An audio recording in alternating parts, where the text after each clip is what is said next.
बिस्मिल्लाहिर्रहमानिर्रहीम। अस्सलाम वालेकुम नाज़रीन, मैं हूं आसिम नसीर और आप देख रहे हैं हमारा यूट्यूब चैनल। नाज़रीन, हमारे साथ मौजूद हैं मशहूर मॉरफ एस्ट्रोलॉजर न्यूमरोलॉजिस्ट मलिक महबूब साहब। अस्सलाम वालेकुम मलिक साहब, क्या हाल है, कैसे हैं आप? वालेकुम अस्सलाम। अल्लाह का शुक्र है। आसिम भाई, आप बताएं क्या खबरें लेकर आए हैं आज। मैं बिल्कुल ठीक हूँ और खबरें ये हैं मलिक साहब के राना सनाउल्लाह है, मुशीर हैं वजीर आजम के। उनका एक बयान सामने आया था पहले कि 5 लोग जो हैं, ग़ालिबन मैंने आपसे उस पर बात भी की थी कि 5 लोग अगर साथ बैठ जाएं तो वो मुल्क का कोई फैसला भी कर सकते हैं और मामला जो है वो हल भी हो सकते हैं और मुल्क आगे की तरफ जा सकता है। उसमें एक उन्होंने कहा आसिफ अली जरदारी साहब हैं, नवाज शरीफ हैं, शहबाज शरीफ हैं, इमरान खान साहब हैं और एक का उन्होंने नाम नहीं बताया। तो 5 लोगों के बारे में कहा। फिर बाद में उनका एक और बयान सामने आया, वो कहते हैं कि जी मुज़ाकरात या मसाइल के हल में जो खान साहब है ना वो रुकावट है, बाकी लोग तो तैयार हैं। तो आप क्या समझते हैं, जो मुल्क में इस वक्त डेडलॉक की सूरत हाल बरकरार है, तहरीक इंसाफ एहतजाजी तहरीक शुरू करने का ऐलान कर चुकी है, 8 फरवरी को पहिए जाम जो है वो हड़ताल का उन्होंने ऐलान कर रखा है। तो आपको क्या लगता है कि मामला किस तरफ जाते दिखाई दे रहे हैं और क्या वो सही समझते हैं कि खान साहब नहीं चाहते कि मामला मुज़ाकरात के जरिए हल हों? सर, बात यह है कि ये जो मुज़ाकरात का गेम है ना, ये बहुत जल्दी खत्म होने वाला है। तो ये बात के ऊपर आप हम बाद में आएंगे कि कौन चाहता है कौन नहीं चाहता, लेकिन ये जो टाइम है ये ज्यादा से ज्यादा 1 डेढ़ हफ्ते की और बात है। इसके बाद जो है आपको एक्चुअल गेम नजर आएगी। और वो गेम यही होगी कि मुज़ाकरात नहीं हुए, इसलिए वापस से पकड़ धकड़ शुरू हो गई है। पीटीआई के खिलाफ फिर प्रोपागेंडा शुरू हो गया है। वो व्हाट्सएवर वो जो एक ही रूटीन है पूरे साल की, वो वापस आपके सामने आएगी। लेकिन इस दफा सितारों की चाल वैसी नहीं है कि आपको जो ये सोच रहे हैं कि दीवार से लगा दिया जाएगा, ऐसा होगा। अब आप यही बात मुझे बताएं, 28 नवंबर से मुज़ाकरात की गेम चल रही थी, कुछ भी नहीं था, सब खामोशी थी। जैसे ही पीटीआई एक शिद्दत में आई है, और पीटीआई मैंने आपको बताया था कि बहुत जल्दी आपको एक रिदम में आती हुई मजबूत मजबूत सिचुएशन में आती हुई नजर आएगी। और आप देखिए 28 नवंबर के बाद उन्होंने लाहौर में जो गढ़ है, उधर जाके अपने जलसे वगैरह जो भी उन्होंने मुलाकातें करनी थी वो की हैं। बेशक उनको एक रेजिस्टेंस फेस करनी पड़ी है, लेकिन उसके बाद से आप ये तो देखें कि चीजें जो हैं बहुत ज्यादा अब बदल रही हैं। और यही वजह है कि ये लोग पहले मुज़ाकरात का एक प्ले खेल रहे हैं। जो प्ले है, मेरे नजर में प्ले है, क्योंकि राहु जब भी किसी चीज में इन्फ्लुएंस करता है वो एक तरह से इल्यूजन होता है या एक तरह से ड्रामा होता है। ड्रामा में अब आप जो मर्जी डालें, 5 किरदार डालें, 10 किरदार डालें, इससे कोई फर्क नहीं पड़ेगा। अगर वाकई ही मुज़ाकरात का ये सिनेरियो ऐसे सिचुएशन में आता जिस वक्त प्लानिटरी पोजीशन बहुत काम होती, तो मैं आपको बोलता कि ये कामयाब होगी। इस वक्त प्लानिटरी पोजीशन फायरी सिचुएशन दिखा रही है। प्लैनेट जो एस्पेक्ट कर रहे हैं, कंजंक्शन में है, वो एक तरह से खतरनाक मोड़ की तरफ लेके जा रहे हैं। और डेडलॉक की जहां तक आपने बात की है, वो डेडलॉक तो बना हुआ है, पहले से ही बना हुआ है। अब वो डेडलॉक जो है एक्चुअल में दीवार के साथ जो है ऑपोजिशन जाना शुरू हो गई है। इसलिए वो बहुत ज्यादा एम्फेसाइज कर रहे हैं कि किसी तरीके पीटीआई आए और सामने से मुज़ाकरात का जो अमल है या जो जो भी है वो स्टार्ट हो। लेकिन मुझे नहीं लगता मुज़ाकरात होंगे। अगर होंगे भी, अगर हो भी गए, तो ये नाकाम होंगे। क्योंकि सारे मुज़ाकरात का जो फाइनल कॉल होगी वो खान साहब से होगी। खान साहब से तो कोई कॉल मिल ही नहीं रही, ना उनसे मुलाकातें हो रही। तो समहाउ ये लोग जी। एडजस्टमेंट चाह रहे हैं कि बाहर वाले जितने भी इनकी पार्टी के लोग हैं वो इसके ऊपर कायल हो जाएं और फिर हम जो है खान साहब को इस तरह से मनाएं। लेकिन नहीं हो पाए, टाइम निकल गया सर।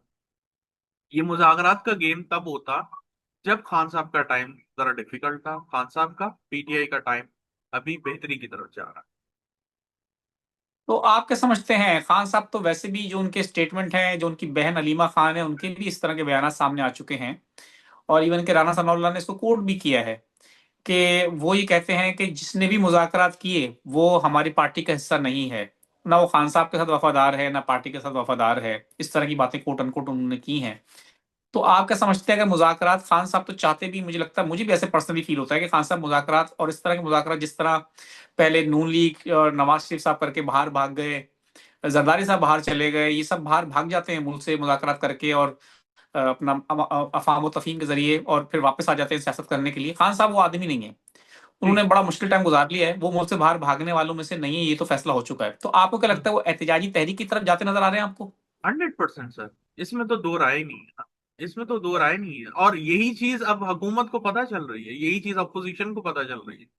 इसी वजह से वो लोग इस चीज को रोकने के लिए, रिसिस्ट करने के लिए अब ये मुज़ाकरात का नया एक अमल लेकर आ गया बीच में, कि किसी तरह मुज़ाकरात हो जाए, किसी तरह ये टाइम रुक जाए, किसी तरह ये जो एहतजाजी तहरीक है उसके ऊपर एक ताला लग जाए, जो कि नहीं लग रहा। तो आप सिचुएशन को शायद दूसरे एंगल में एनालाइज कर रहे हैं, मैं सितारों की नजर से एनालाइज कर रहा हूँ कि जो प्लानिटरी एस्पेक्ट्स हैं वो सॉफ्ट नहीं है।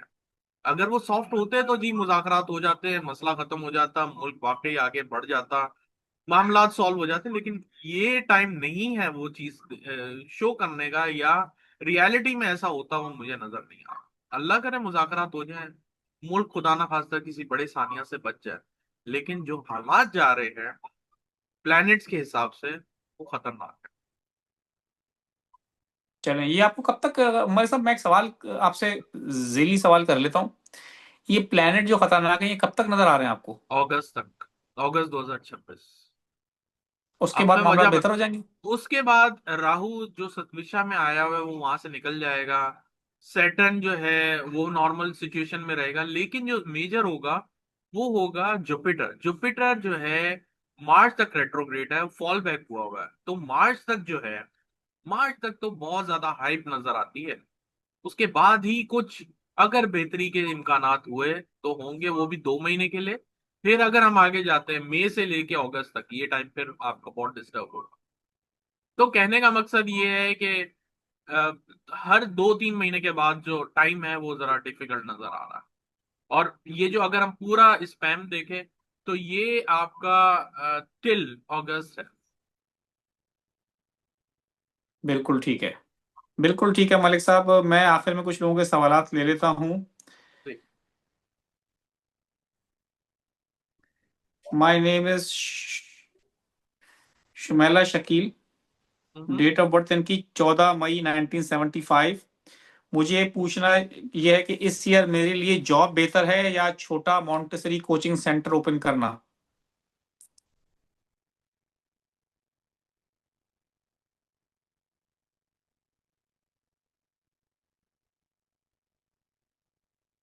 अगर आपको स्टार्ट करना है तो मई के बाद करें, और वो अच्छा रहेगा आपके लिए बिजनेस करना। अच्छा मलिक साहब, ये सवाल मुझसे कई दफा लोगों ने पूछ लिया। 19 जनवरी को पूछ रहे हैं कि ईस्ट एशिया में कोई बड़ा जल्जला आएगा, ऐसे कोई चांसेस हैं? 19 जनवरी क्या 2026 में? जी। सर अगर ऐसे पता चल जाए तो फिर तो दुनिया बच जाएगी। ऐसा कुछ भी। बिल्कुल। बिल्कुल ठीक है।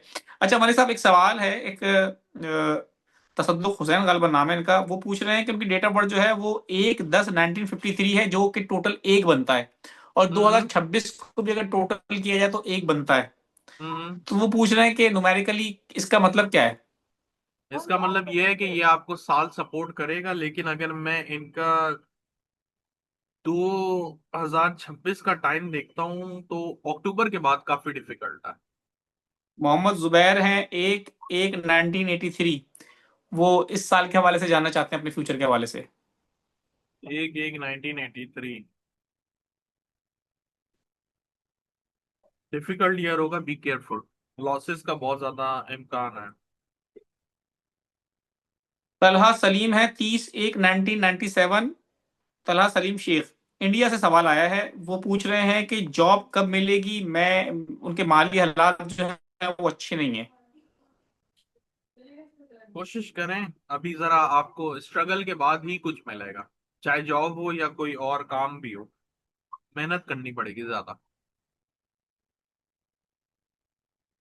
15/8/1983। कारोबार में काफी नुकसान हो गया है। मोहम्मद रमजान नाम है इनका। वो पूछ रहे हैं कि बेहतरी कब तक है?